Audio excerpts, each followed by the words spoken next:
झा जी ने या शास्त्री जी ने किस प्रकार से इसमें विज्ञान का उपस्थापन किया है।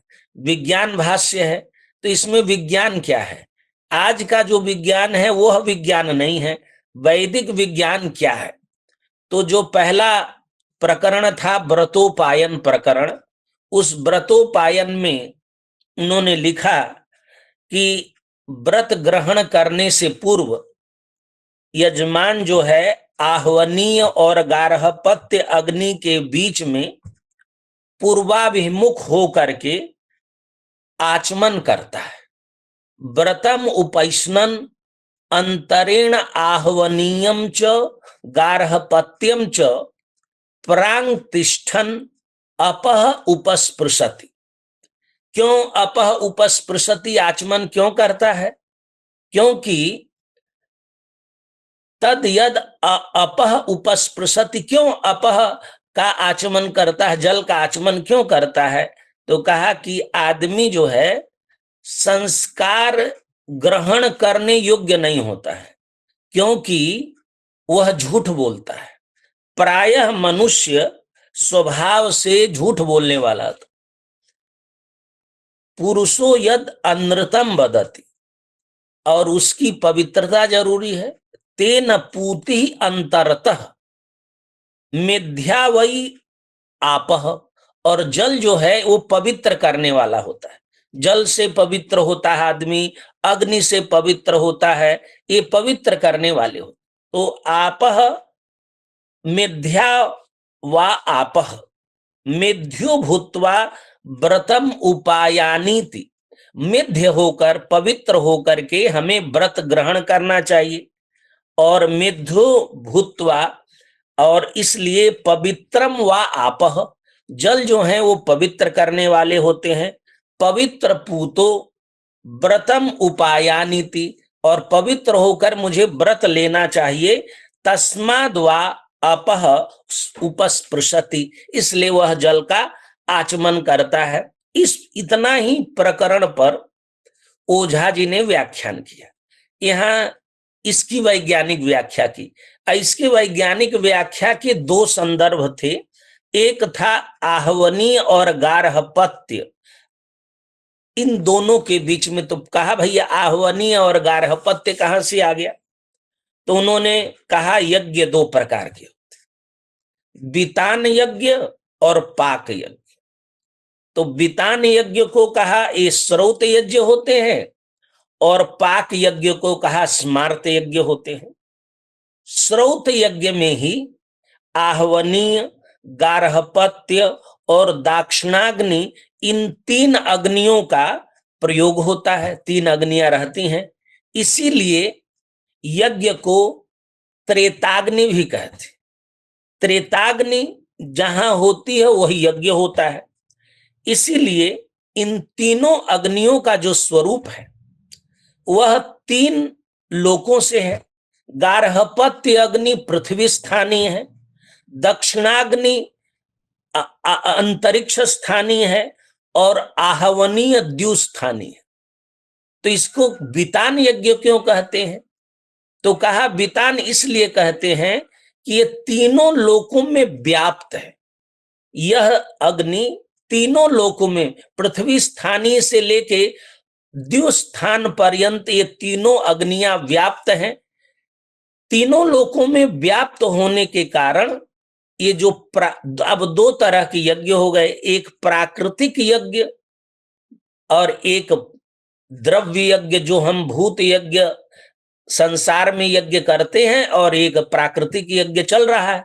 तो जो प्राकृतिक यज्ञ है वो तीनों लोकों में व्याप्त है। अग्नि सोमी यज्ञ जो पृथ्वी स्थानीय, गार्हपत्य अग्नि जो पृथ्वी स्थानीय है, तो पृथ्वी स्थानीय से लेकर के दिव स्थान पर्यंत जो यज्ञ हो रहा है उसी यज्ञ को अग्नि सोमीय यज्ञ कहते हैं। और इसीलिए फैलने के कारण सूर्य लोक पर्यंत, पृथ्वी स्थान से द्यु स्थान माने सूर्य लोक पर्यंत यह वितत है, फैला हुआ है, इसीलिए इसको कहते हैं वितान यज्ञ। और यजमान इसको क्यों कर रहा है? तो कहा यजमान के द्वारा जो द्रव्य यज्ञ किया जा रहा है वो विधि वैदिक यज्ञों में जो विधान किए गए हैं उनके अनुसार यज्ञ करता है। तो किसका अनुकरण करता है? तो वो प्राकृतिक यज्ञ का, प्रकृति यज्ञ का, जो निरंतर यज्ञ चल रहा है उसी का अनुकरण करता है। इसीलिए जो श्रौत यज्ञ कर रहा है उस यज्ञ का भी नाम वो वितान यज्ञ रखता है। अग्नि में सोम की आहुति ही यज्ञ है, क्योंकि हम कहते देवताम उद्देश्य हवि त्याग याग। तो कहा अग्नि में सोम की आहुति को ही यज्ञ कहते हैं। अब सोम कहाँ है और पृथ्वी कहाँ है? तो कहा कि सोम की जो स्थिति है वो भूपिंड से 21वें अहरगण पर है।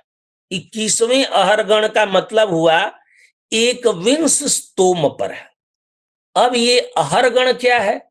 तो जब हम ज्योतिष शास्त्र में जाते हैं तो जो दिनों की सौर्य गणना होती है, बड़ा इसका एक प्रकरण ही अहरगण की गणना का, और सिद्धांत ज्योतिष में बहुत अच्छी गणित की गई है। अहनाम समूह अहरगण, दिनों के समूह को अहरगण कहते हैं। उसी को सावन दिन भी कहते हैं। सावन दिन की परिभाषा है उदयाद उदयम भानु भूमि सावन वासरः। सूर्योदय से दूसरे सूर्योदय तक के काल को सावन दिन कहते हैं। और ज्योतिष शास्त्र के जितने भी सिद्धांत ग्रंथ हैं उन सभी में सावन दिन में ही अहरगण आते हैं और सूर्य स्थित रहता है। इस प्रकार से अहरगण की गणना की हुई बड़ा विस्तार से वहां बताया गया है। 21 स्तोम पर स्थित यह सूर्य सर्वथा अग्निमय, अग्नि और सोम की आहुति से सृष्टि होती है। तो जो सूर्य है द्युस्थान में, सूर्य सर्वथा अग्निमय है। इसका जो अग्निमय प्रकाश मंडल है उसी को हम कहते हैं सौर संस्था।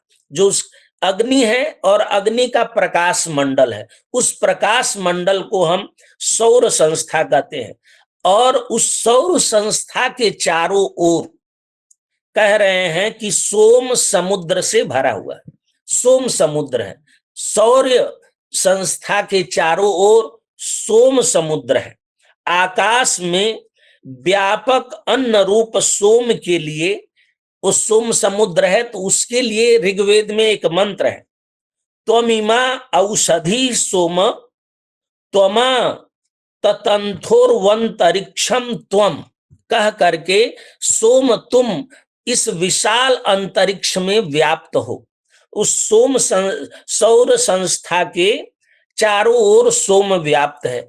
इस सोम की आहुति से ही, अब ये एक विशेष बात कह रहे हैं, ये कह रहे हैं कि सोम की आहुति से ही सूर्य प्रकाशित होता है। प्रकाश इसी सोमाहुति का प्रभाव है। सोम की आहुति यदि सूर्य में न हो तो सूर्य प्रकाशित नहीं होगा। और उन्होंने सिद्धांत दिया कि अग्नि में सूर्य भी घोर काला है और सोम भी सर्वथा काला है। न अग्नि में सूर्य में प्रकाश है और न अन्न में सोम में प्रकाश है।